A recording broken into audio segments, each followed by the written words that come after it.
மாநில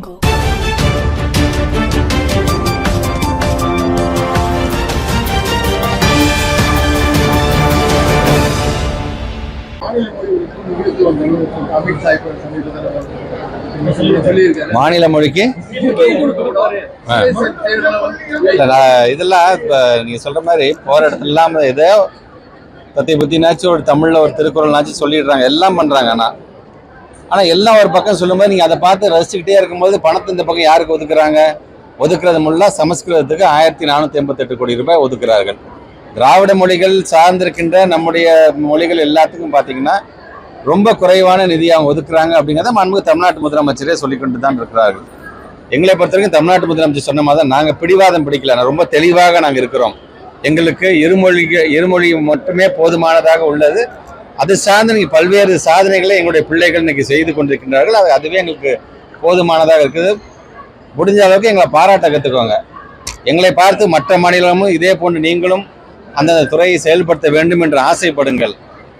குறிப்பாக நேற்று கூட பார்த்திருப்பீங்க, லண்டனை சார்ந்திருக்கிற கிங்ஸ் பல்கலைக்கழகத்தை சார்ந்திருக்கின்ற அரசியல் சார்ந்து, அறிவியல் சார்ந்து, சமூக அறிவியல் சார்ந்திருக்கின்ற ஒரு ப்ரொஃபஸரே சொல்றாரு, எங்களை பொறுத்த வரைக்கும் நாங்கள் ஸ்டடி பண்ண வரைக்கும் இந்தியாவிலே தமிழ்நாட்டு மாடல் தான் சிறந்த மாடலாக இருக்கின்றது. ஒட்டுமொத்த இந்தியாவே அந்த மாடலை கடைபிடிக்க வேண்டும் என்று சொல்றது வெளிநாட்டை சார்ந்திருக்கின்ற ஒரு ப்ரொஃபஸர். ஒன்றிய அரசை சார்ந்திருக்கின்றவர்களே நம்மளை எப்படி பாராட்டுறாங்க? ஆமாங்க, எல்லா விதத்திலையும் பார்த்தீங்கன்னா நீங்க தான் நம்பர் 1 இருக்கிறீங்க. சஸ்டைனபிள் டெவலப்மெண்ட் கோல் எங்கே எதில் எல்லாத்துலேயும் நம்ம ஒன்றா இருக்கோம். தரமான கல்வி கொடுக்கறதுலேருந்து, சுகாதாரத்திலேருந்து, வறுமையை ஒழிப்பதிலிருந்து, மால் நியூட்ரிஷன் அப்படின்னு வரும்போது அது சார்ந்து பல திட்டங்களை சொல்றது. இப்படி பொருளாதார ரீதியாக எல்லாத்துலையும் நம்ம நம்பர் 1.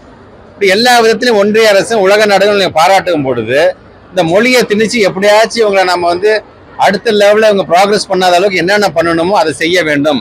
சரி, இவங்களுக்கு உணர்வுபூர்வமாக உயிராக கருதுவது எதுன்னு பார்த்தா அந்த மொழி தான்ப்பா, அந்த மொழியில நம்ம கையை வைக்கணும்பா அப்படிங்கிற ஒரு வேலையை தான் அவர்கள் மறைமுகமாக இன்றைக்கு அதை செய்து கொண்டிருக்கின்றார்கள். மறைமுகமாக இந்தியையும் சமஸ்கிருதத்தையும் கொண்டு வருவதற்கு என்னென்னலாம் செய்யணுமோ அதற்கான பணியை தான் அவங்க செஞ்சுட்டு இருக்கிறாங்க. அதற்கு என்றைக்குமே நம்முடைய தமிழக அரசு, நம்முடைய தமிழ்நாட்டு முதலமைச்சர் அதுக்கு அனுமதி அளிக்க மாட்டார். அதனால தான் சொன்ன மாதிரி இந்த 2000 ரூபாய்க்கு நான் ஒத்துக்கிட்டேன் அப்படின்னு சொன்னா என் தமிழ் இனத்தை 2000 ஆண்டுகளுக்கு பின்னோக்கி நான் இழுத்து செல்வதற்கு சமம். அந்த பாவ காரியத்தை நான் செய்ய மாட்டேன். நீ 10,000 கோடி கொடுத்தாங்க தேவையில்லை, கொள்கையை விட்டு நிதியை பெற வேண்டிய அவசியம் இல்லை என்று தமிழ்நாட்டு முதலமைச்சர் சொல்லியிருக்காரு.